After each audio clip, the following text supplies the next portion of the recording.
Ang kwento ng aso sa kalayaan at aso sa bahay. Noong unang panahon, may dalawang aso na may magkaibang pamumuhay. Ang unang aso ay malaya, nakakalibot siya kung saan niya gusto, natutulog sa ilalim ng mga bituin, at namumuhay ng ayon sa sarili niyang kagustuhan. Mahal niya ang kalayaang ito, pero araw-araw siyang naghahanap ng makakain, mainom at masisilungan.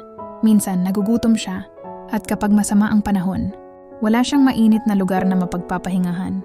Ang pangalawang aso naman ay alagang aso na, nakatira sa isang komportableng bahay kasama ang pamilyang nagmamahal sa kanya. Lagi siyang may pagkain sa kanyang mangkok, may malambot na higaan, at alagang-alaga siya. Ngunit, hindi siya malayang makalabas at madalas na nasa loob lamang ng bahay. Paminsan-minsan, nangangarap siyang makalibot sa mundo sa labas ng kanyang bakuran. Isang araw, nagkita ang dalawang aso sa parke. Tinanong ng alagang aso ang malayang aso, "Bakit mo pinipili ang buhay na walang kasiguruhan sa pagkain at masisilungan?" Sumagot ang malayang aso, "O, minsan nagugutom ako. Pero ang buhay ko ay akin. Pwede akong pumunta saan ko man naisin.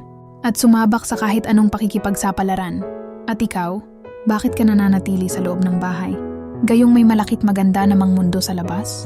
Nag-isip sandali ang alagang aso at sinabing, "Lahat ng kailangan ko ay nandito, pagkain, init at pamilyang nagmamahal. Bagamat wala akong kalayaan na katulad mo, alam kong ligtas at inaalagaan ako." Naintindihan ng dalawang aso ang kagandahan ng isa't isa.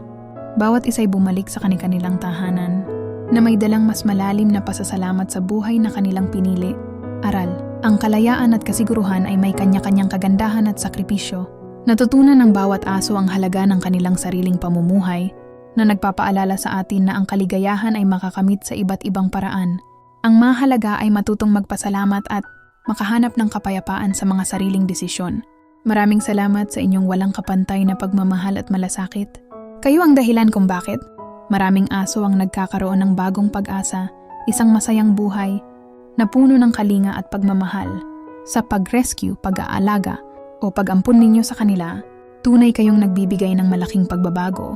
Kahit hindi man sila makapagsalita, ramdam nila ang inyong pagmamahal at nagdudulot ito ng napakalaking saya sa kanila. Salamat sa pagiging tinig, pamilya at tahanan nila. Patuloy sana nating ipalaganap ang pagmamahal para sa lahat ng mga nagmamahal sa aso sa buong mundo.